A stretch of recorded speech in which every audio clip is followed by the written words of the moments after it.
Hi Rockstars, I hope you're all well.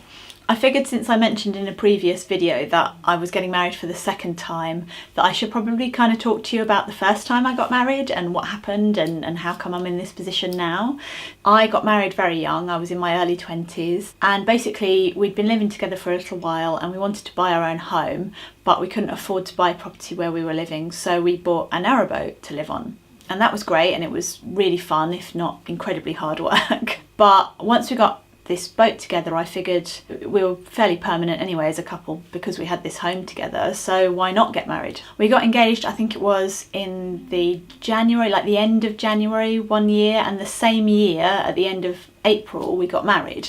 So it was a really short kind of window for organisation, which was incredibly stressful, which is one of the reasons why I'm left a nice big long gap this time, just so that we've got time to do everything nice and smoothly and easily.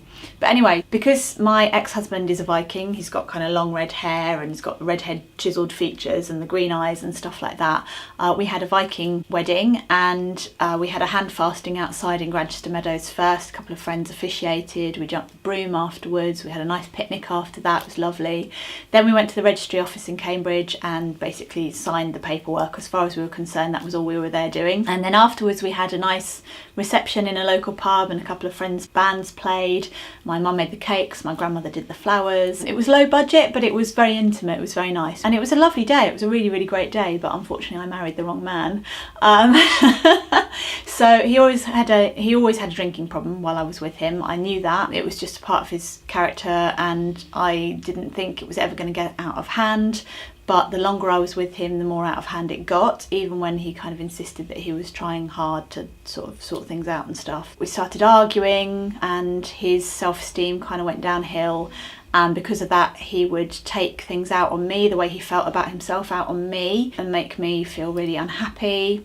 After I married him, he actually got kind of nasty as well. So he started kind of abusing me in various ways. He was never physically abusive, but he was emotionally abusive to me. He did all sorts of horrible things to me anyway, we won't talk about that. But I knew it was time to leave the night that during an argument he raised his hand to me. So he'd never been physically abusive up until this point, but then that one time he raised his fist to me, I knew that was, I had to get out because I knew it was just going to escalate and get worse from there. So I left him on the boat and I went to live with a friend of mine, and I basically spent a long time kind of picking up the pieces of my self-esteem, trying to get my life back on track. I'd turned into a very unhappy person myself and things were very difficult for me for a long time. I did eventually divorce him. It took me a little while to kind of get the self-confidence together to sort out the process. I was completely broke. By this point he'd stopped paying the debt on the boat and on our joint account, and people were chasing me for the money. I didn't really have any money, so I kind of had to do the divorce all myself. He was very obstructive as well. He made things very difficult for me to organise the divorce. Eventually I took him to court and the court looked at what I was asking for from the divorce and said this is all very reasonable and signed it off for me. Getting divorced, I will tell you, was not a walk in the park. It is incredibly difficult and this is why lawyers charge such a lot of money. I'm very proud of myself. That's one of the big things that I did in my life that I managed to do on my own pretty much. Yeah, so there I was, aged 29 and divorced. But luckily just before then, a couple of years before then, I'd met Devay and basically he went through the hell and high water that I went through with me and just basically looked after me and was very kind to me and was very lovely and put up with my crap when I was really stressed and stuff. So I'm extremely grateful to him for doing that, and here we are, we've been together for like 8.5 years. When we get married it'll be 10 years. You know, I think I've probably made the right decision this time. I think I'm marrying the right guy this time and everything will be just as personal and just as lovely as it was the first time around, but this time I'll be marrying the right man and also we'll have more friends, so it'll be a bigger party too.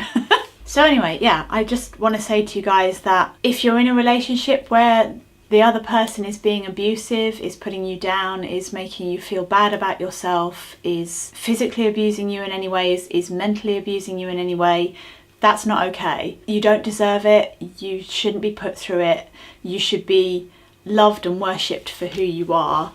And if you're the kind of person who is unpleasant, just stop and think about what sort of mark you want to leave on the world. you know, because you can either feel like you're having a big power trip and being really strong when in fact actually what you're doing is just being really horrible to people, or you can make an impact on the world in a different way and be a better person and rise above it. And those of you who are in those abusive relationships, reach out to your friends, reach out to your family, reach out to the people that you trust the most and tell them, let them know, because there's going to be somebody that you know who's going to be able to help you get out of that sort of situation, and who's going to be able to help you get back on your own 2 feet. And eventually you will find somebody who is lovely to you and who treats you like the human being that you are, rather than just like an animal or somebody who's just in their way all the time, or a punching bag, or whatever they're doing to you. Okay, you do deserve to be cared for and loved and looked after, and I promise you, you will find the right person, but you just need to get away from the abuser first. Let me know if you've ever experienced anything like this and what you did. Reach out, give other people advice if they're in that sort of situation, and just be good to each other, be nice to each other, be loving to each other, because at the end of the day, that's what really counts in this world. Love and caring and compassion for one another. You guys take care, and I'll see you again soon. Bye.